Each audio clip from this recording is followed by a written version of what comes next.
This is the 9 p.m. edition of the Urban Debate. I'm sure you all remember the plane crash that was reported in Kozhikode in Kerala last year that claimed lives of 21 people. The plane crash was investigated and that report has finally come out. It's a report that's been submitted to the government. This chalta hai attitude that we have, to just ignore a few small little things because we think they're small little things. Do we really have to do the checks on pilots every time they fly to see whether they've consumed alcohol, whether there's alcohol in their blood? Do we really have to put down in writing every single snack which is there? Can we, instead of ordering a fresh one, just use the existing piece from somewhere else and put it in? Can we just try one more time to land on this runway and see if it can be done? Do we really need 5 pilots in command to be functioning there? Can we just make do with 2? Just make them fly a little extra. This chalta hai attitude is the biggest danger to our air safety today. This laxity is the biggest danger to our air safety today. Make no mistake, when it comes to flying, the DGCA, the aviation regulator, has the toughest of the rules on paper. If they begin to implement it, there are high standards to be met. But the problem is, do we do that? 10 years before this crash, a similar crash took place. Did we learn from our mistakes? Did we put into places those systems, checks and balances? That's the big question. Let's say good evening to Air Commodore B.S. Sivach, joining me this evening, Director General for Aviation Safety Management for Society of India, Wing Commander Praful Bakshi, the Aircraft Accident Investigator, Captain Minu Wadia, Founder President for Federation of Indian Pilots, Captain Amit Singh, Founder for Safety Matters Foundation, an NGO on safety, Sanat Kaul, former Aviation Secretary, International Foundation for Aviation, Aerospace and Drones, also joining me this evening. Thank you to all of you for joining. Is of such utmost importance. It's also a field where, for anybody to be able to fly a plane, make a plane, check a plane, you have to have been highly trained and skilled. It is also an industry in our country where we have so much of expertise, so much of experience, so many of our veterans from the forces who do become part of the aviation industry, who've literally lived all their lives following these rules and protocols and systems with discipline. And all you have to do is just transfer it and transmit it and ensure that it continues even in the civil aviation industry. But for some reason, that doesn't take place. Captain Amit Singh, where do we falter? Did we really significantly on ground improve things to get our ratings back from FAA after it got downgraded, or was it just lobbying? Well, you rightly started out the program by saying chalta hai attitude. That literally translates to the safety culture. Now, the broad picture is we have a national culture, then we have organizational culture and personal culture. So that is how safety functions. We have to create a generative safety culture wherein everybody feels responsible for safety of themselves and others. It is not a police and a thief game that we have to catch you and punish you. Everybody should be a participant and stakeholder. Right now, there is literally a breakdown of trust between the regulator and the stakeholders, be it pilots or the operators. So everybody believes in the lowest level of safety, which is pathological safety, wherein people say that do not report anything until you are caught, or do not voluntarily report. So that is the level of safety which is the nadir. To reach the zenith, you have to build trust. And how does trust create? When you collaborate, collaborative decision making. You cannot make rules and regulations sitting in ivory towers, or in like investigations are done, closed door investigations like this Kozhikode accident. It has to be an open investigation wherein experts of different domains can participate and contribute so that the report which comes out is meaningful. This report is quite comprehensive and has touched a lot of areas, but is unable to conclude properly. Thus, the probable cause which is listed, I totally disagree with it. The cause which is stated in the report is the pilot did not follow SOP.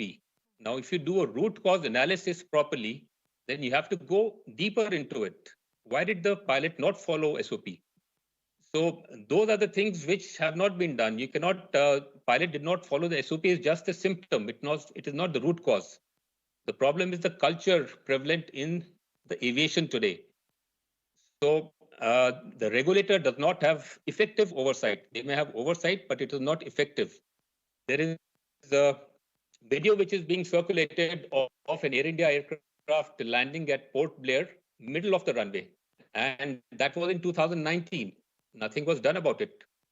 Had the runway been wet or reduced braking action or any other thing, the aircraft would have gone off the runway. Similarly, in 2019, in Kozhikode, one Etihad Airways 320 went off the runway on the side and came back. So managed to stop. It was not investigated by AIB. The investigation was handed over to the Gulf investigators, UAE. And it is not even available on the website of AIB. So are we really interested in investigating and learning from it? We don't have to go far. There is one report published by Air Marshal J.K. Seth. If you dig that report out and read, it is a very comprehensive and the only report available the function of it was published, but it was never implemented or released for various reasons. And amongst other reasons, it points out the investigation and learning from investigations rather than using investigations for punishing people. If you start punishing, people will start hiding facts, be it engineers, ATC officers, or the pilots. Now, 2019, again, 40 pilots were suspended. Even now, anything happens, you suspend people for 3 months, 6 months, even 3 years. There is this Trichy report which came out in Feb, Air India Express Trichy accident. It took 33 months for it to release, and that too, it has not come up with a root cause. So what is the purpose of investigation? I have investigated on my own re-investigated accidents, especially the Ghatkopar accident, wherein the King Air crashed in the suburb in Mumbai. If you read the report, it points out towards DG. The operator did not have a chief of safety. How did an operator get a permit to operate without a chief of safety? I filed the RTI. I got an answer that the recommendations are just passed on to the stakeholder. So there is no follow-up. There may be plenty of recommendations. So what is the follow-up? So that is the chalta hai attitude or the safety culture currently prevailing. Because, so the because whole system has to be shaken perhaps up, sitting, especially when you look at yes, the monitoring, the flight standards and training division. So how do we train pilots? So before the pilot touches a machine, the pilot is trained. So what is the standard of the trainer and the level of competency of the trainer? Now there is a news that before the sale of Air India, a number of pilots are being upgraded as the wholesale. So who monitors the standards? Air India people become examiners on seniority. So there is no reliability of the ratings. It's something called inter-rater reliability, wherein you cannot have an examiner who is too lenient or too strict. You have to follow some norms. So these training standards have to be basically tightened and surveillance has to be carried out. In this report, the airport operator has been completely absolved. The operator at Kozhikode, the installations and infrastructure are below standards. So if the risk level increases, you have to have more buffers rather than giving exemptions on safety. So that goes against the norms of safety. Why is there even a debate on safety? when there is a situation where the airport is earning revenues, airport is supposed to spend money on stations, so safety is enhanced. Whereas it is mandated, we don't have center line lights. Whereas it is mandated, we don't have RESA. We only have overshoot RESA. The undershoot RESA is not there. The Okay. report has cooked up the undershoot RESA. It is not notified in any of the minima. The report has said the Air India Express has filed a low visibility minima. So who has oversight of the system? Who really knows in which direction aviation safety is headed? The regulator surely doesn't know Ooh, because they well, don't it's very have scary to know adequate this, feedback on that it. the regulator surely doesn't know, and then there's a big question mark on who really has oversight on the system. And for a citizen, it's extremely scary to know that that is the reality. Well, next question, exactly that point. Captain Amit Singh, if you would like to come in on this as well very quickly.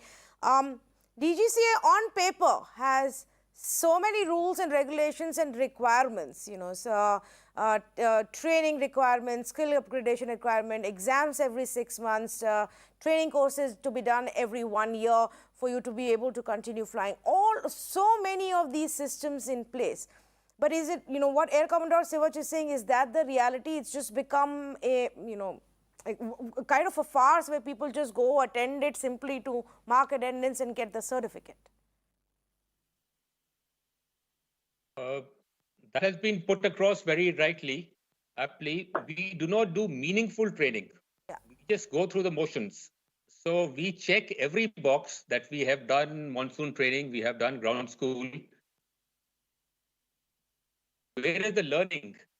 Learning is not there, and then checking is not there. The most important part is the feedback to the system. So there is no training. If I am checking a person, I should know in the previous 6 months or 1 year what have been the deficiencies in training so that I can address the most important issues. But we have a standard syllabus. We will follow A to B or A to Z every time and tick the box and get away with it.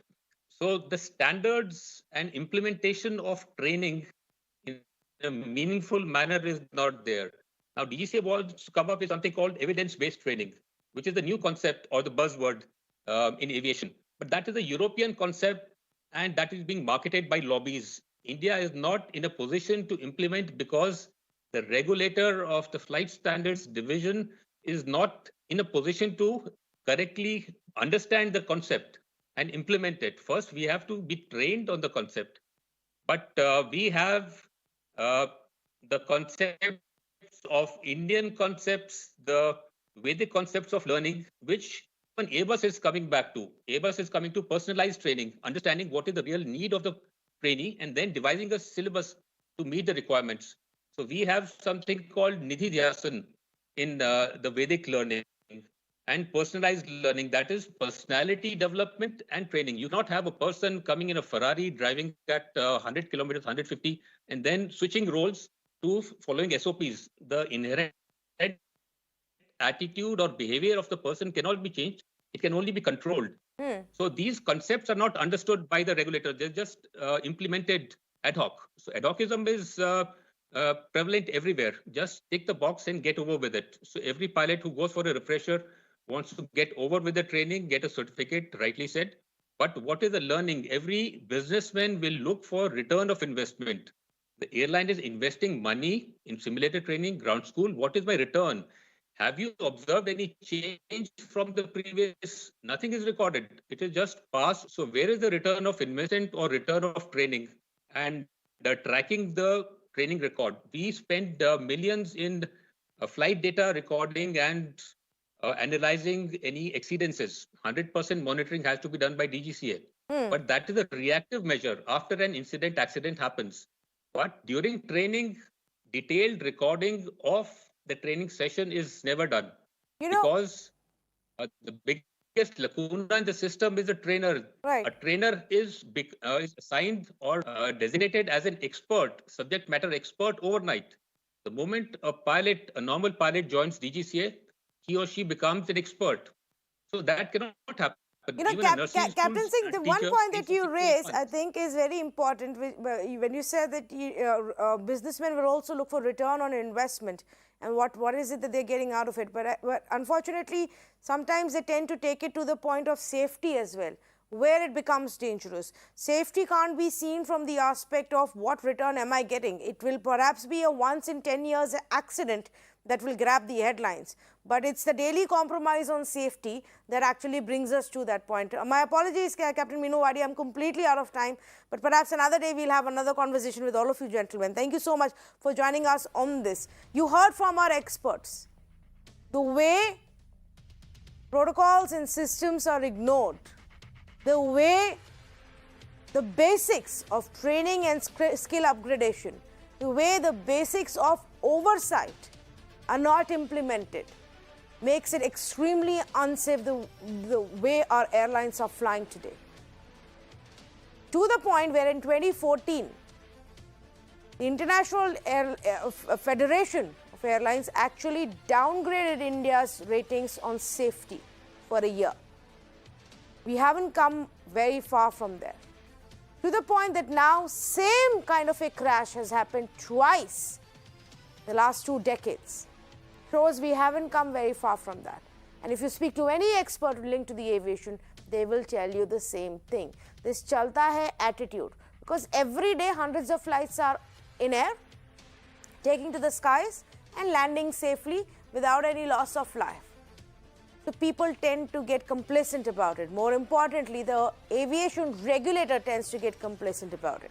The fact that there aren't enough experts of air safety, part of the DGCA implementing the system, is the other problem.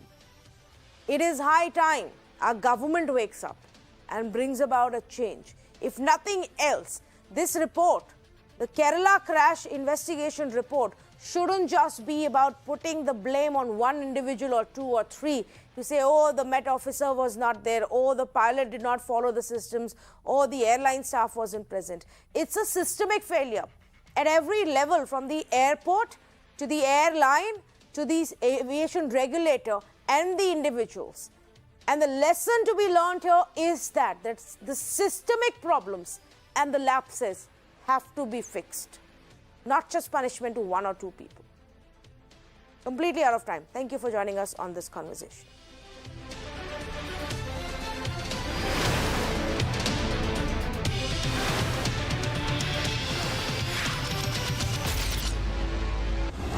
Powered by Vedanta, देश की जरूरतों के लिए।